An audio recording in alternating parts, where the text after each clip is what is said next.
বন্ধুরা, তোমরা কেমন আছো? আশা করি তোমরা খুব ভালো আছো। আমিও খুব ভালো আছি। আজকে তোমাদের আমি ডিম কষা করে দেখাচ্ছি। আর এটা কিন্তু কাঁচা লঙ্কা দিয়ে করব। আর সামান্য অল্প একটু কাশ্মীরি লঙ্কার গুঁড়ো দেবো। আর এটা করার জন্য আমার কি কি লাগছে দেখে নাও। এটা করার জন্য আমার লাগবে আদা, রসুন, দুটো বড় বড় টমেটো আছে, পেঁয়াজ আছে, ধনেপাতা, কাঁচা লঙ্কা। আর মশলা কি বাটবো? আমি মশলা বাটবো আদা, রসুন আর পেঁয়াজ একটা বেটে দেবো, আর একটু পেঁয়াজ আমি ভাজবো। চলো বন্ধুরা, রেসিপিটা শুরু করা যাক। বন্ধুরা দেখো, ডিম কষা করার জন্য আমি কি কি মশলা বাটছি। আদা আছে, রসুন আছে, হাফ পেঁয়াজ আছে, আর দেখো দুটো টমেটোর মধ্যে এই এক পেলা টমেটো আমি বাটবো। কাঁচা লঙ্কা আছে, এটা আমি বেটে নিচ্ছি। আর ওইদিকে পেঁয়াজ আমার কোচানো আছে, ছোটো ছোটো করে টমেটো কুচিয়ে নিয়েছি, আর ধনেপাতা। এটা দিয়েই কিন্তু আজকে ডিম কষা করছি। চলো বন্ধুরা, মশলাটা বেটে নিই। বন্ধুরা, তোমরা তো দেখেই নিয়েছো ডিম কষা করার জন্য আমি কি কি মশলা দিয়েছি, বেটেছি। আমি এর মধ্যে এক টুকরো পেঁয়াজ আছে, এক টুকরো টমেটো আছে, আদা আছে, রসুন আছে, আর কাঁচা লঙ্কা আছে, একসাথে কিন্তু আমি বেটে নিয়েছি। আর এদিকে বন্ধুরা দেখো, জিরি করে দেখো পেঁয়াজ কোচানো আছে, টমেটো আছে, ধনেপাতা আছে। এবার আমি ডিমগুলোকে একটু নুন হলুদ দিয়ে ভেজে নেবো। তারপর আমি কিভাবে রেসিপিটা করব তোমরা দেখতে থাকো। বন্ধুরা দেখো, ডিম কষা করার জন্য আমি কড়া বসিয়ে দিয়েছি। কড়ার মধ্যে সর্ষের তেল দিয়েছি। তেলটা গরম হলে ডিমগুলো আমি ভেজে নেব। আর এদিকে দেখো বন্ধুরা, ডিমের মধ্যে আমি হলুদ আর নুন মাখিয়ে নিয়েছি। ডিমগুলো আমি ভেজে নিচ্ছি। বন্ধুরা দেখো, তেলটা গরম হয়ে গেছে। এবার আমি ডিমগুলো কিন্তু ভেজে নিচ্ছি।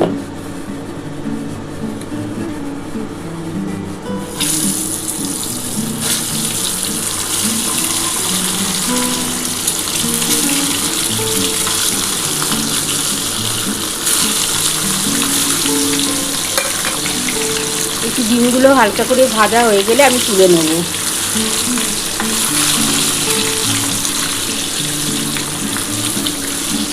একটু ডিমটা হালকা করে ভেজে নিলে খেতে ভালো লাগে।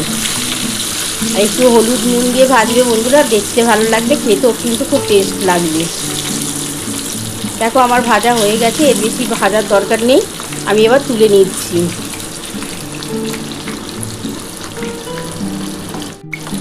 বন্ধুরা দেখো, আমার ডিমগুলো সমস্ত তোলা হয়ে গেল। আমার ভাজা হয়ে গেছে, তাই তুলে রাখলাম। এবার এই তেলের মধ্যে আমি প্রথমে কিন্তু পেঁয়াজ কুচিয়ে রেখেছিলাম। আমি কিন্তু একটা পেঁয়াজ কোচানো আছে, পেঁয়াজটা দিয়ে দিলাম।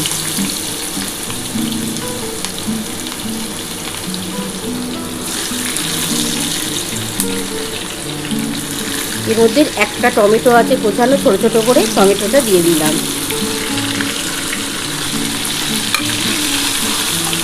এবার এর মধ্যে আমি কিন্তু সামান্য একটু চিনি দিয়ে দিচ্ছি।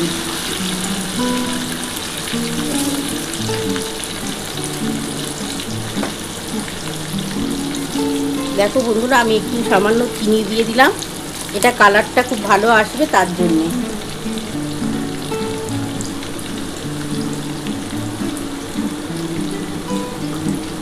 এই পেঁয়াজটা আর টমেটোটার সাথে কিন্তু সামান্য একটু চিনি দিলাম আগে। এরপর এর মধ্যে আমি নুন দেবো, হলুদ দেবো। আগে চিনিটা দিয়ে একটু ভেজে নিই বন্ধুরা।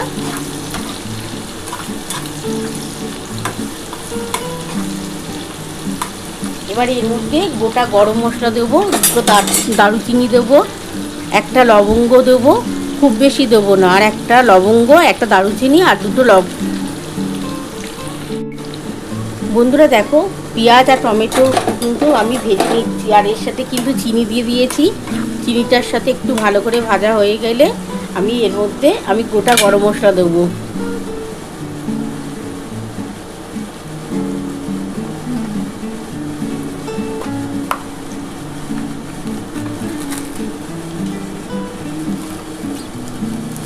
খুব বেশি দেবো না বন্ধুরা, আমি ওই দুটো দুটো লবঙ্গ দেবো, দুটো এলাচ দানা দেবো, আর একটা দারুচিনি দেবো।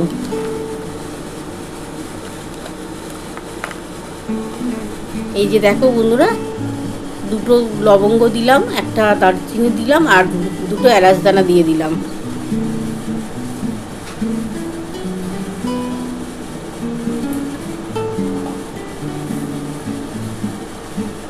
এবার এর মধ্যে আমি নুন দিয়ে দিচ্ছি, 1 চামচের মতো নুন দিলাম।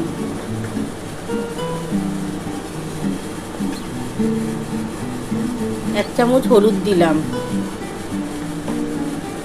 আর সামান্য একটু কাশ্মীরি লঙ্কার গুঁড়ো দিচ্ছি।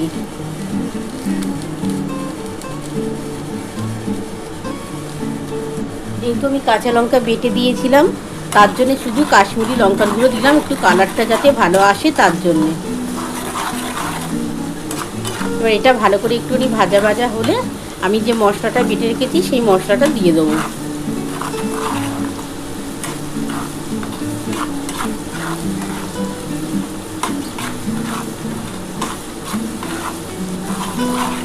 একটু হালকা ব্রাউন কালার হয়ে গেলে তারপরে আমি মশলাটা দেবো।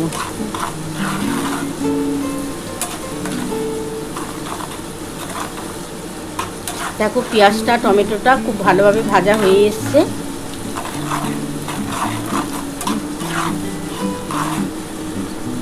এবার আমি মশলাটা যেটা বেটে রেখেছি, তোমরা তো দেখেই নিয়েছো, মশলাটা দিয়ে দিলাম।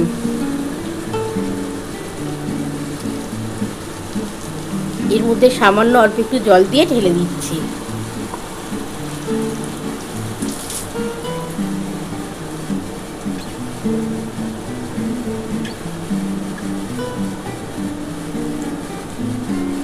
দেখো বন্ধুরা, এর মধ্যে অনেকটাই মশলা লেগে আছে, তার জন্য কিন্তু আমি একটুখানি জল দিয়ে দিলাম।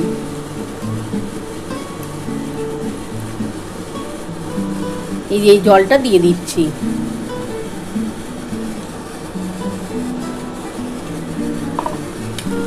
এবার ভালো করে কিন্তু মশলাটার সাথে কষাতে হবে। একটু ঝাল ঝাল করে করছি, ডিম কষা কিন্তু ঝাল ঝাল করে করলে খেতে খুব ভালো লাগবে। একটু ভালো করে কষাতে হবে। আর ধনে পাতাটা কিন্তু আমি নামাবার আগে দেবো। একটু ভালো করে কষিয়ে নিই বন্ধুরা।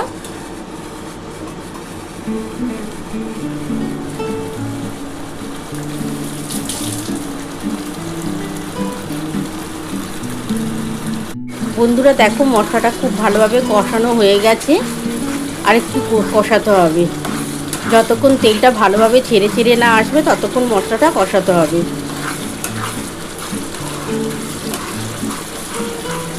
ডিম কষা দিয়ে গরম গরম ভাত খেতে কার কার ভালো লাগে, আর ডিম কার কার প্রিয় অবশ্যই কমেন্ট বক্সে জানাবে।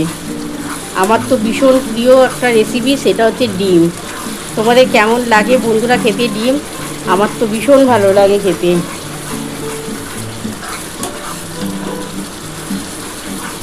দেখো তেলটা ছেড়ে ছেড়ে এসছে, দেখো খুব ভালোভাবে কষানো হয়ে গেছে।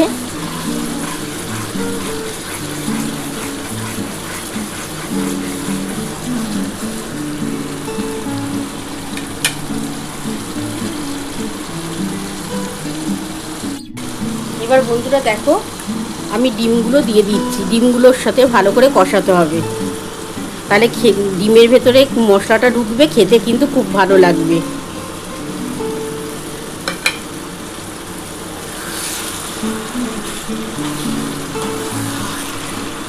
ভালো করে ডিমটার সাথে কষিয়ে নেবে, তাহলে কিন্তু ডিমের মধ্যে মশলাটা ঢুকে যাবে, তো তাহলে ডিমটা খেতে খুব ভালো লাগবে।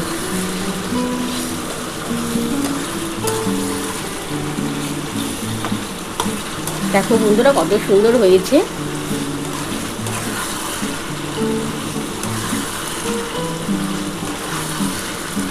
একটু ভালোভাবেই আমি কষাচ্ছি বন্ধুরা, কারণ আমি ডিমের মধ্যে যদি একটু মশলা ঢোকে না, এত সুন্দর খেতে হয়, ডিমটা খুব সফট হয়ে যায়।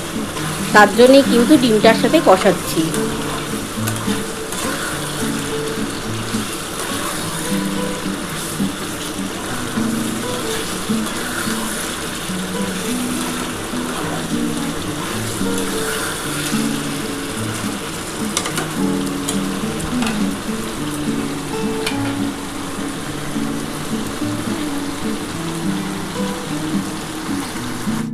দেখো বন্ধুরা, মশলাটার সাথে ভালোভাবে আমার কষানো হয়ে গেছে।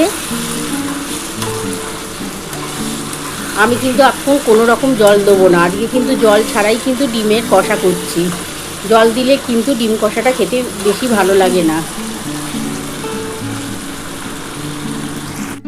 দেখো বন্ধুরা, জল না দিয়ে কিন্তু ডিম কষা বাড়িতে করে খেয়েও দেখো টেস্টটা কিন্তু দ্বিগুণ বেড়ে যাবে।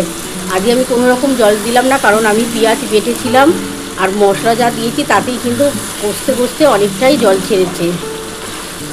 পেঁয়াজ দিয়েই অনেকটা জল ছেড়ে গেছে। এবার আমি ধনেপাতাটা দিয়ে নামাবো।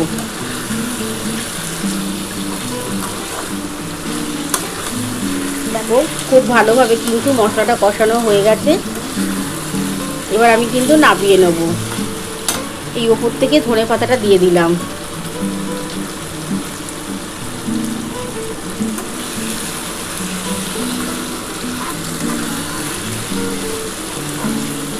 এবার আমি নামিয়ে নিচ্ছি বন্ধুরা, নামিয়ে তোমাদের দেখাচ্ছি। বন্ধুরা দেখো, আমার ডিম কষা নামানো হয়ে গেছে। কেমন হয়েছে বন্ধুরা? তোমরা তো পুরো রেসিপিটাই দেখে নিয়েছো আমি কিভাবে করেছি। তোমাদের যদি আমার এই রেসিপিটা ভালো লেগে থাকে, প্লিজ একটা লাইক সাবস্ক্রাইব করতে ভুলো না। আর কমেন্ট বক্সে অবশ্যই জানিও কেমন হয়েছে। তাহলে এরকম আরও নতুন নতুন রেসিপি নিয়ে তোমাদের সামনে হাজির হব। Thank you.